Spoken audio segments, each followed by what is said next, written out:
Louis C.K. is a very funny comedian, producer, and Emmy-winning writer whose credits include The Chris Rock Show, Saturday Night Live, and the screenplay for the film Pootie Tang Sarate. His latest project is the upcoming film The Invention of Lying, which opens in theaters October 2nd. Here now some scenes from The Invention of Lying. Tell me about The Invention of Lying, Louis.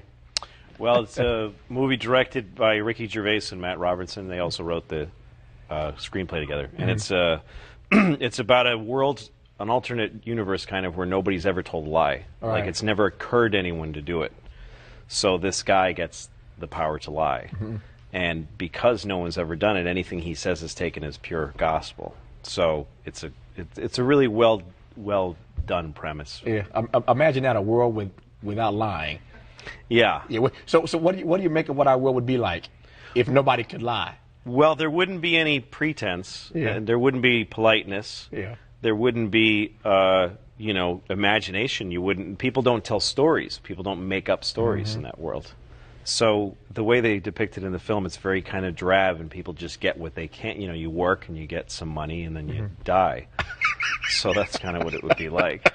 That's the trade-off for being able to lie through our teeth like we do. Exactly. Yeah, we get all this wonderful creativity because lying is an option. Yeah, I don't know. I've tried to do away with lying in my life in the last few years. Yeah. But it's hard. How's that working for you? It's really difficult. It's really difficult. But in the end, if you can seize it as a rule, it actually starts to get better. Yeah. Like all the moments where you used to lie, if you tell the truth, you find something on the other side that's very exciting. Yeah. So since you've been there, what's on the other side? Well, loneliness and poverty. Yeah. And no, but there's a release. There's a lot of old sayings about it. I think it was Mark Twain or somebody. They just give everything to Mark Twain. Yeah. That if you always tell the truth, you don't have to remember anything. Right. So it does simplify life that way. Yeah. I'm not asking for specifics unless you want to offer them. Because I think it's a noble effort on your part to try to do away with lying. But on those occasions when you find yourself lying, what kinds of things are you lying about?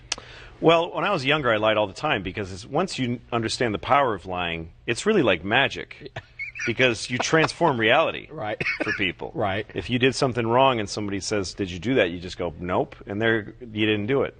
And then you spend a lot of energy maintaining that universe that you've created through lying, and it's hard.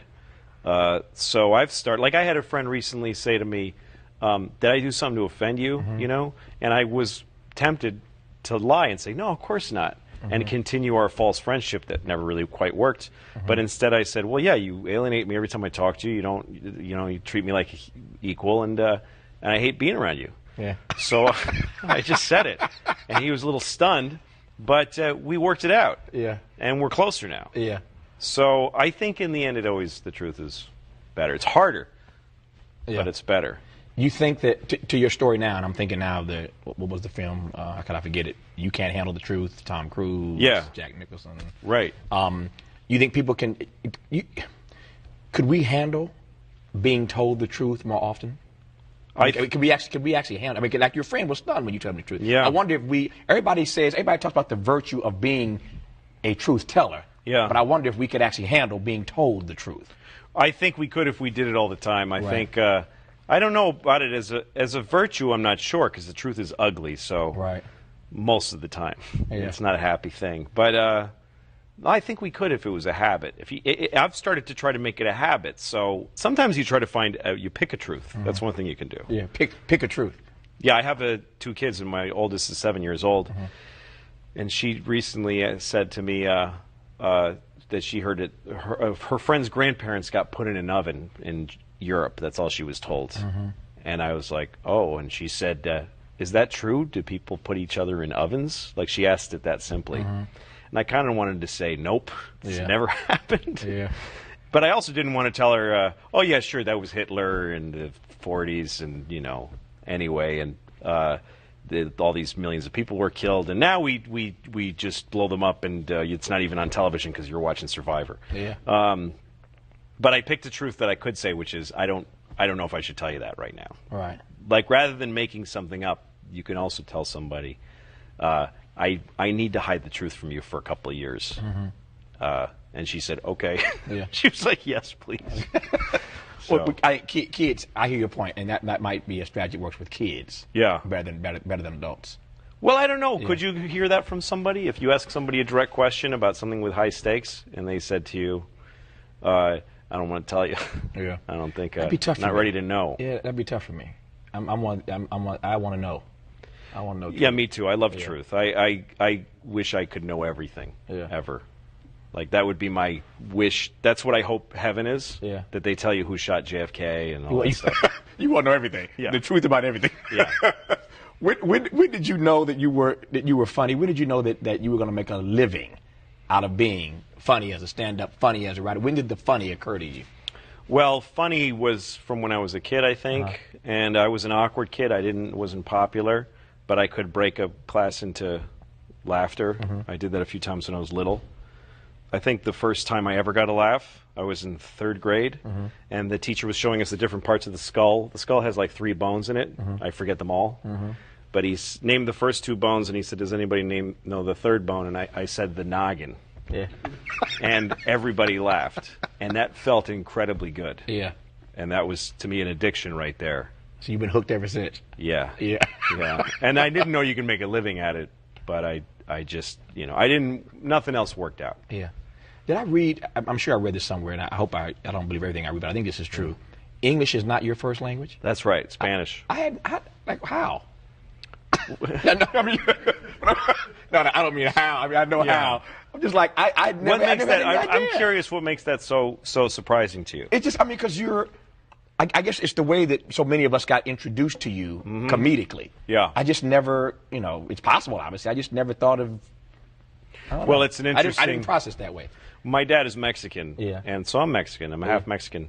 It's always been interesting to me. It's been an interesting part of my life experience that, my dad was a Mexican and moved here. Well, he came here to go to summer school and met my mother, who's American. But anyway, we lived there for a lot of years. I was born here, but we lived there from when I was like a baby till I was about 7 years old. And that's where still my grandmother, everybody, my whole family's there. Yeah. But because of the way that I look, I wouldn't be pegged as a Mexican, which is interesting because I'm more Mexican than a lot of people that are known as Mexicans, you know. There's a comedian named Carlos Mencia who's very, very famous for being Hispanic. He's Honduran, German, from California, never lived anywhere else but California.